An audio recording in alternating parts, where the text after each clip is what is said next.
안녕하세요.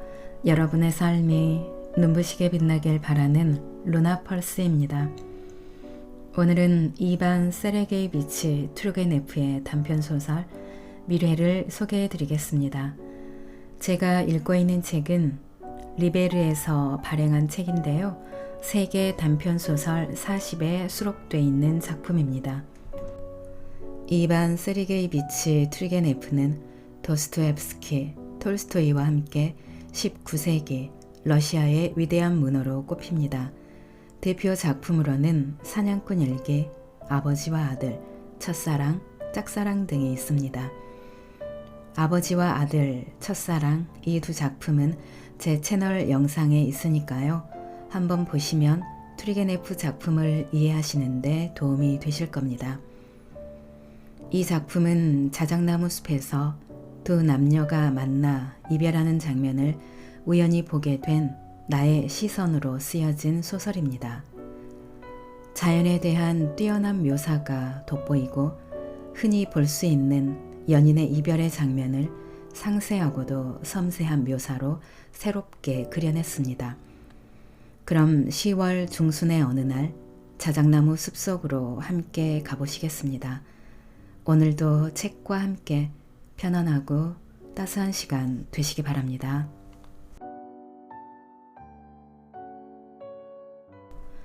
(10월) 중순의 어느 날 나는 자작나무 숲속에 앉아 있었다.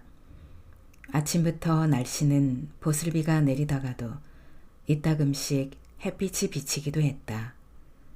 엷은 흰 구름이 하늘을 온통 뒤덮는가 싶더니 갑자기 군데군데 구름이 걷히면서 파란 하늘이 구름 사이로 간간히 비치기도 했다. 나는 나무 그늘에 앉아 주위를 바라보며 귀를 기울이고 있었다. 머리 위에서는 살랑거리는 나뭇잎 소리가 들렸는데 그 소리만 들어도 계절을 짐작할 수 있었다. 그것은 즐거운 듯 속삭이는 봄의 제잘거림도 아니고 수다를 떠는 듯한 여름의 목소리도 아니며 늦가을의 싸늘한 외침도 아니었다. 그것은 들릴락 말락한 마치 꿈속에서 중얼거리는 소리와도 같았다. 산들바람이 살며시 나뭇가지를 흔들고 지나갔다. 비에 젖은 숲속은 태양이 구름 뒤로 숨었다 나타났다 하는 데 따라서 끊임없이 모습이 달라졌다. 때로는 그곳에 있는 나무들이 번갈아 미소를 짓듯 환해지기도 하고 또 때로는 드문드문 서 있는 가느다란 자작나무가 흰 명주처럼 반짝이기도 했다. 곱슬머리를 풀어헤친 듯한 양치식물은 가을 햇살에 농익은 포도빛으로 물들고 아름다운 줄기가 뒤엉킨 채 투명하게 드러나 보였다. 그런가 하면 사방이 푸른빛을 띠며 선명한 빛깔이 순식간에 사라지고 자작나무가 빛을 잃은 채 녹지 않은 눈처럼 싸늘한 흰색을 띠기도 했다. 이윽고 속삭이듯 보슬비가 내렸다. 자작나무 잎은 두드러지게 색이 변했지만 아직은 녹색을 띠고 있었다. 단지 어린 자작나무들은 온통 붉고 노랗게 물들어 금방 비에 씻긴 나뭇가지 사이로 반짝였다.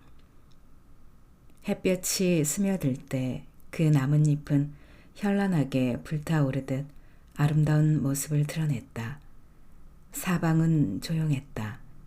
때때로 사람을 비웃는 듯 박새 소리가 쇠방울이 구르듯 울려 퍼졌다. 나는 자작나무 숲으로 오기 전에 개를 끌고 사시나무 숲을 지나왔다. 나는 사시나무를 별로 좋아하지 않는다. 연보랏빛 줄기에 푸르죽죽한 나뭇잎이 부채처럼 하늘로 넓게 펼쳐진 모습도 싫거니와 그 기다란 줄기에 달린 둥글고 지저분한 나뭇잎들이 멋없이 건들거리는 모습도 싫었다. 이 나무가 좋아 보일 때도 있긴 했다. 낮은 관목숲에 우뚝 솟아 석양빛을 듬뿍 받으며 적황색으로 빛나는 여름 저녁나절이나 맑은 날 바람에 나뭇잎들이 너울거리며 푸른 하늘과 이야기를 나누는 것 같은 때였다. 하지만 나는 대체로 이 나무를 좋아하지 않았다. 그래서 사시나무 숲에서는 걸음을 멈출 생각도 않고 자작나무 숲으로 찾아온 것이다. 그리하여 낮게 가지를 벌려 비를 피할 수 있는 나무 밑에 자리를 잡은 후 주위의 경치를 감상하면서 조용하고 부드러운 꿈속에 잦아들어 갔던 것이다. 내가 얼마 동안이나 잠을 잤는지는 알 수 없었다. 눈을 떴을 때는 숲속에 햇빛이 가득했고 즐거운 듯 속삭이는 나무들 사이로 파란 하늘이 눈부시게 빛나고 있었다.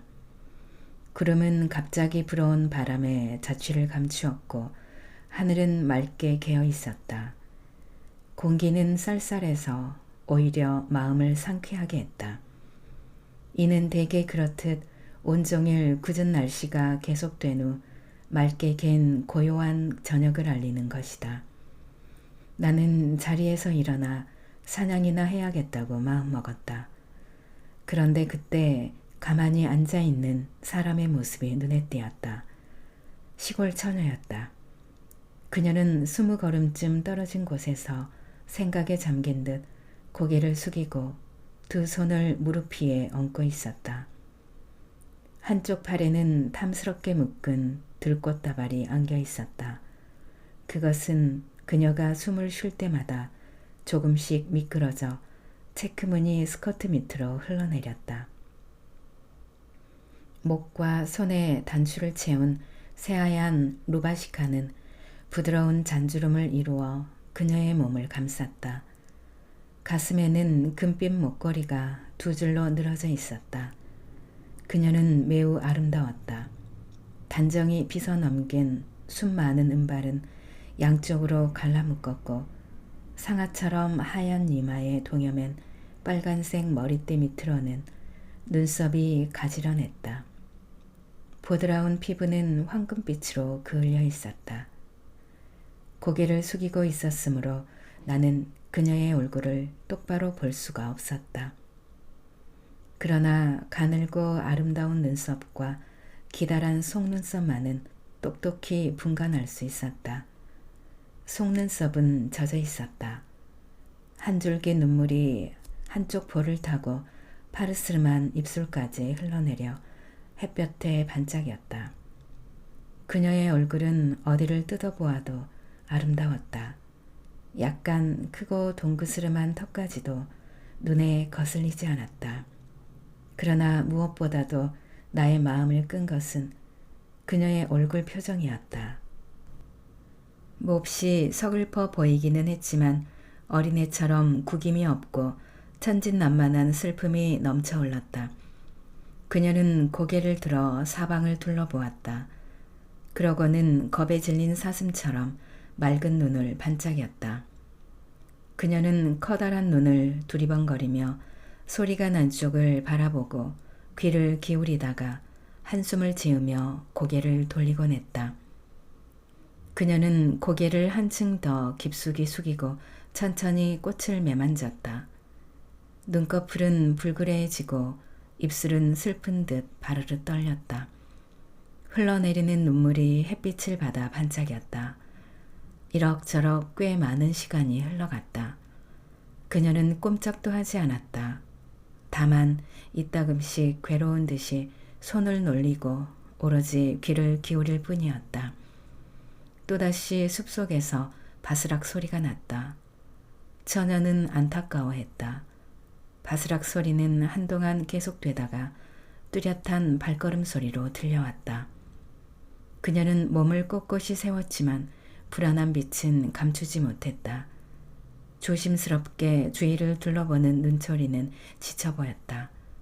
마침내 숲속에 한 사내의 모습이 나타났다. 그녀는 뚫어질 듯 그를 바라보더니 얼굴을 붉히며 즐겁고 행복한 미소를 지어 보였다. 그러고는 몸을 일으키려다 털썩 그 자리에 주저앉았다. 안색이 창백한 게 당황한 모습이었다. 사내가 다가와 발을 멈추었을 때에야 비로소 근심스러운 표정으로 고개를 들었다. 나는 나무 밑에서 호기심에 가득 차 사내를 바라보았다. 그는 어느 모로 보나 부유한 지주댁의 바람둥이 머슴으로밖에 보이지 않았다. 옷 매무새는 지나치게 화려하고 한껏 멋을 낸 품새였다. 짧은 외투는 필경 주인에게서 물려받은 것인 듯했다. 그는 단추를 단정히 끼우고 장밋빛 넥타이에 금 테두리를 한 검정 벨벳 모자를 눈썹 밑까지 내려쓰고 있었다. 하얀 루바시카는 정답게 두 귀를 받쳐주는 듯하면서 볼 밑으로 파고들고 빳빳한 소매는 빨간 손가락이 보이지 않을 정도로 손목 아래까지 덮여 있었다. 가까스로 보이는 손가락에는 물망초를 본뜬 터키석 반지를 여러 개 끼고 있었다. 불그스레 윤이 나며 뻔뻔스러워 보이는 얼굴은 사내들의 반감을 살 인상이었다. 그러나 유감스럽게도 여인들에게는 호감을 주는 얼굴이었다. 그는 의젓하게 보이려고 꽤나 애쓰고 있었다. 본래 자그마한 잿빛 눈을 더 가늘게 뜨면서 얼굴을 찌푸리기도 하고 입술을 실룩거리거나 일부러 하품을 하며 태어난 척했다. 그는 또 구불구불한 붉은 귀밑머리를 매만지기도 하고 두툼한 윗입술 위에 노란 콧수염을 잡아당겨 보기도 했다. 한마디로 말해서 그는 눈뜨고 볼 수 없을 정도로 거만을 떨었다. 자기를 기다리고 있는 시골 아가씨를 보고는 이와 같이 과장된 몸짓으로 거드름을 피우는 것이었다. 그는 두 손을 외투 주머니에 찌르고서 무관심한 듯이 처녀를 바라보며 땅바닥에 주저앉았다. 그래, 잘 있었어? 그는 어딘지 한눈을 팔며 한쪽 다리를 흔들고 하품하면서 말을 계속했다. 아쿠리나, 오래 기다렸어? 그녀는 한참 만에야 입을 열었다. 네, 아까부터. 빅토르 알렉산드로비치. 들릴 듯 말 듯한 목소리였다. 그래? 그는 모자를 벗고 눈썹 옆에까지 난 곱슬머리를 쓰다듬었다. 그러고 나서는 거만하게 주위를 둘러본 후 다시 모자를 써서 그 머리를 감추어 버렸다. 나는 깜빡 잊고 있었어. 게다가 그래 비까지 쏟아져서 말이야. 그는 다시 하품했다. 일은 산더미처럼 쌓여있지. 자칫 잘못하면 잔소리를 듣지. 그런데 일일이 기억할 수 있겠어? 그건 그렇고 우린 내일 떠나. 내일이요? 처녀는 놀란 눈초리로 사내를 바라보았다. 그래, 내일. 야, 부탁이야. 그녀가 몸을 떨며 말없이 고개를 떨구자 그는 불쾌한 어조로 말을 계속했다. 제발 부탁이야. 아쿠리나, 울지 말라고. 이런 거 내가 딱 질색이라는 거 너도 잘 알잖아.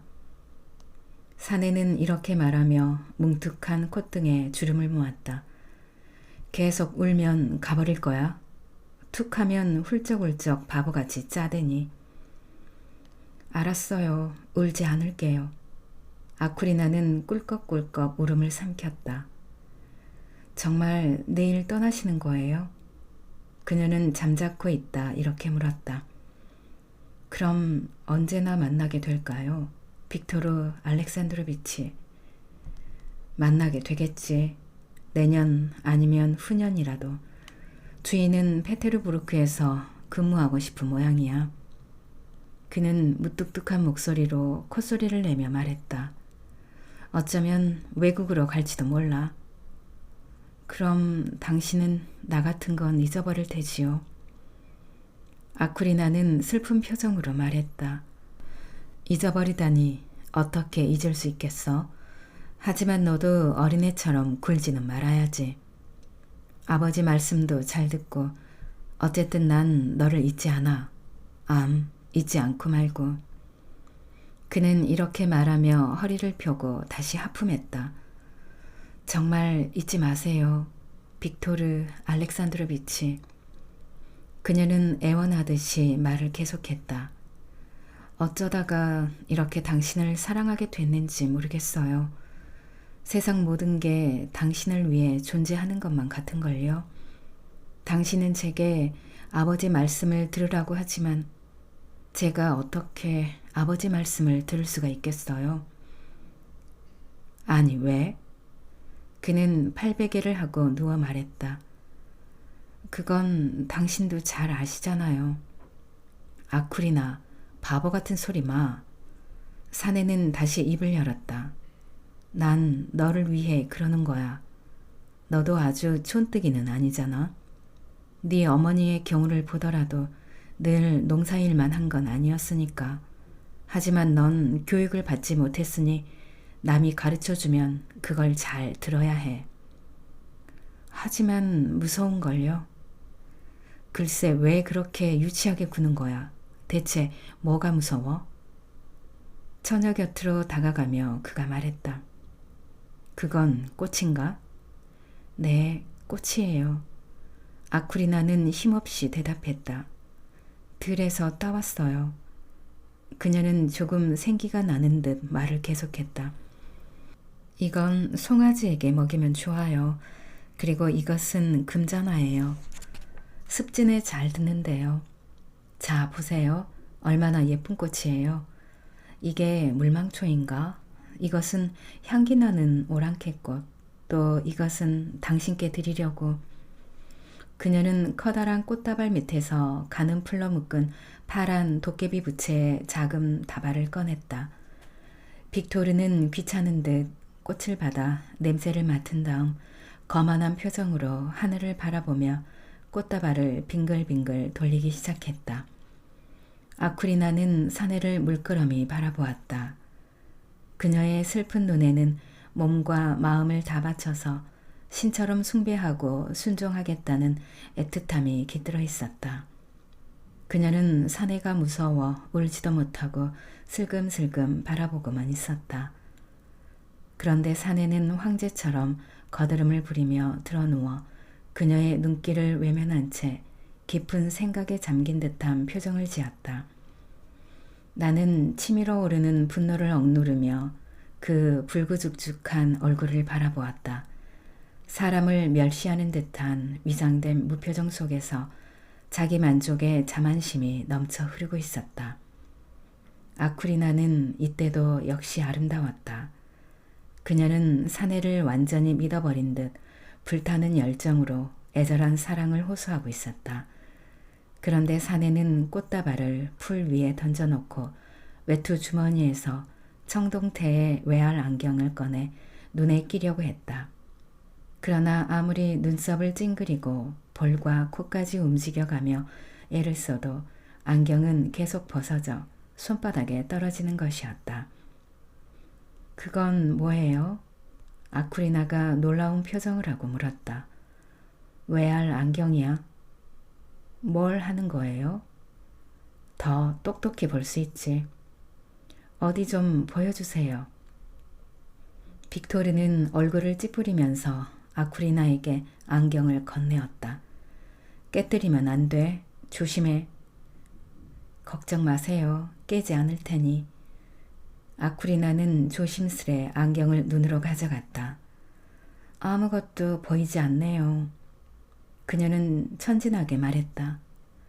눈을 가늘게 뜨고 보는 거야. 마치 그는 심기가 좋지 않은 선생처럼 말했다. 아쿠리나는 안경을 대고 있는 눈을 가늘게 떴다. 아니, 그쪽이 아니야. 멍청하기는 이쪽이란 말이야.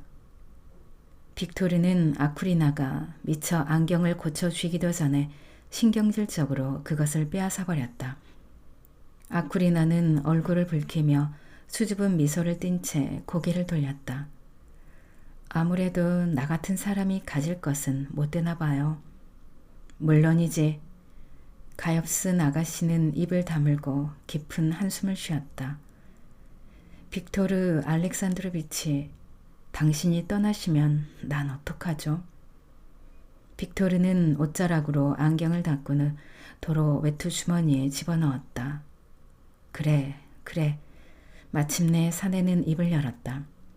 얼마 동안은 괴롭겠지. 괴로울 거야. 빅토르는 안 됐다는 듯이 그녀의 어깨를 어루만졌다. 그러자 그녀는 어깨 위에 놓인 그의 손을 살며시 잡고서 입을 맞추었다. 그렇고 말고 넌 정말 착한 여자야. 그는 만족한 표정을 지으며 말을 계속했다. 그렇지만 어쩔 도리가 없잖아. 너도 잘 생각해봐. 주인 날이나 나나 여기 그대로 남아있을 순 없다고. 이제 곧 겨울이 올 텐데 너도 알다시피 시골의 겨울이란 정말 견딜 수 없거든. 그런데 페테르부르크라면 그렇지 않아. 그곳에 가면 모두 신기한 것뿐이야. 아마 너 같은 시골뜨기는 꿈에도 생각하지 못할 거야. 근사한 집과 멋있는 거리, 교양 있는 상류사회 사람들. 정말 눈이 돌 지경이거든. 아쿠리나는 어린애처럼 입을 벌리고 그의 이야기를 열심히 들었다.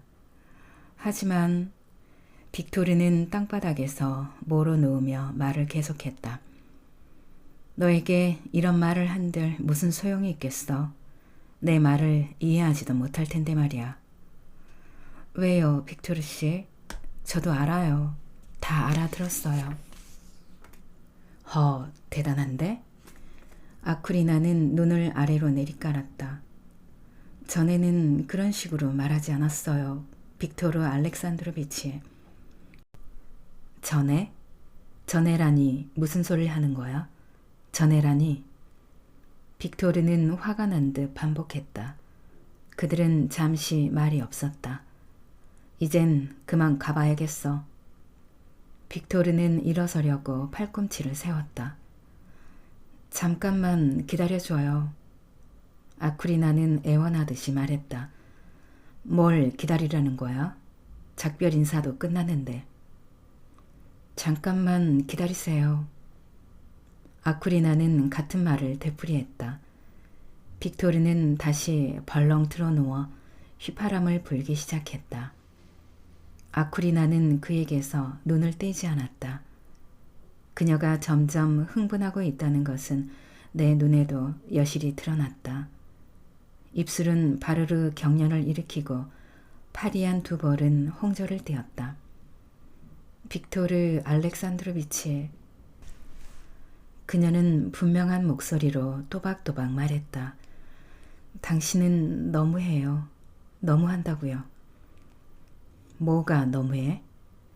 사내는 미간을 찌푸리고 약간 머리를 쳐들어 그녀를 돌아보았다. 너무해요. 빅토르 알렉산드로비치. 떠나는 마당에 한마디라도 좀 따뜻한 말을 해주시면 어때요? 단 한마디라도. 의지할 데 없는 가엾은 저에게요. 아니, 무슨 말을 하라는 거야? 내가 알 게 뭐예요? 그런 건 당신이 더 잘 아시잖아요. 떠나는 마당에 한마디쯤 내가 왜 이런 일을 겪어야 한담? 정말 알 수가 없네. 날더러 무슨 말을 하라는 거야? 뭐든지 한마디만. 쳇, 똑같은 말만 되풀이하는군. 그는 땅에서 벌떡 일어섰다. 화낼 건 없잖아요, 빅토르 알렉산드로비치. 그녀는 울먹이면서 말했다. 화난 건 아니야. 네가 바보 같은 소리만 하니까. 대체 어떻게 해달란 거야? 그렇다고 너하고 결혼할 순 없잖아. 안 그래? 그런데 날더러 어떻게 하라는 거야? 응? 그는 얼굴을 들이대고 그녀를 보았다. 전 아무것도 바라지 않아요. 그녀는 떨리는 두 손을 내밀며 간신히 입을 열었다. 그저 작별 인사로 한마디만이라도. 아쿠리나의 눈에서는 눈물이 비오듯 흘렀다. 또 눈물 타령이군. 그는 모자를 눌렀으며 냉정하게 말했다. 그녀는 두 손으로 얼굴을 가리고 흐느끼면서 말했다. 집에 남아있을 제 심정을 생각해 보세요. 저는 어떻게 되겠어요? 네? 마음에도 없는 사람에게 시집을 가야 할까요? 아, 나처럼 불행한 사람도 없을 거야. 내 신세가 왜 이렇게 됐담. 웬 푸념이야? 빅토르는 걸음을 옮기며 작은 목소리로 중얼거렸다. 어쩜 인 단 한마디쯤은 말해줄 수 있을 텐데. 아쿠리나는 서름에 복받쳐 말을 맺지 못했다. 그녀는 풀밭에 고개를 파묻고 흐느껴 울기 시작했다. 그녀는 경련을 하듯이 온몸을 들썩거렸다.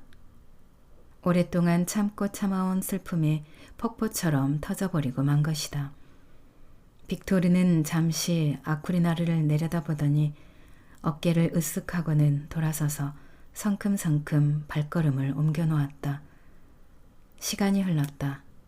아쿠리나는 울음을 그치고 고개를 들었다. 그러고는 벌떡 일어나 사방을 둘러보고는 소리를 질렀다. 그녀는 사내를 뒤쫓아 달려가려고 했지만 다리가 휘청거려 넘어지고 말았다. 나는 보다 못해 그녀 곁으로 다가갔다. 그러자 그녀는 어디서 그런 힘이 솟았는지 외마디 비명을 지르고는 황급히 숲으로 숨어버렸다. 땅바닥에는 그녀가 내동댕이 친 꽃들이 쓸쓸히 흩어져 있었다. 나는 잠시 동안 멍하니 서 있다가 꽃다발을 주워들고 벌판으로 나왔다. 푸른 하늘에 태양은 낮게 떠 있고 햇빛마저 파리하고 싸늘한 느낌이 들었다. 해가 질 때까지는 반 시간도 남지 않았는데 저녁놀은 이제야 서쪽 하늘을 천천히 물들이고 있었다. 거센 바람이 수확이 끝난 밭을 지나 정면으로 휘몰아쳐 왔다. 조그마한 가랑잎 하나가 공중으로 떠오르더니 내 곁을 지나 숲가를 따라 날아갔다. 들판에 병풍처럼 우거진 숲은 물결치듯 흔들리면서 저녁노를 받아 반짝이고 있었다. 나는 걸음을 멈추었다. 문득 서글픈 생각이 들었다. 시들어가는 대자연의 서글픈 미소 뒤로 우울한 겨울의 공포가 스며들고 있는 것 같았다. 겁 많은 까마귀 한 마리가 요란스럽게 날개를 파닥이면서 머리 위로 날아갔다.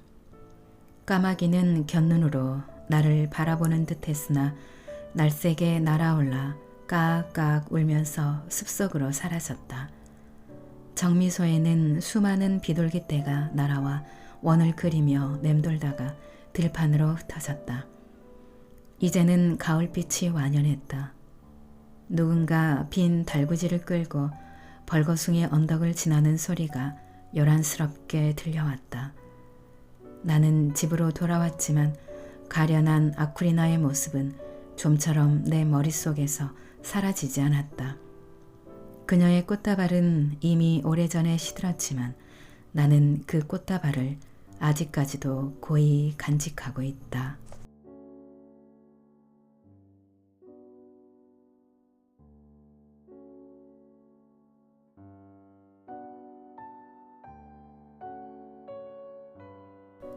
낭독은 여기까지입니다.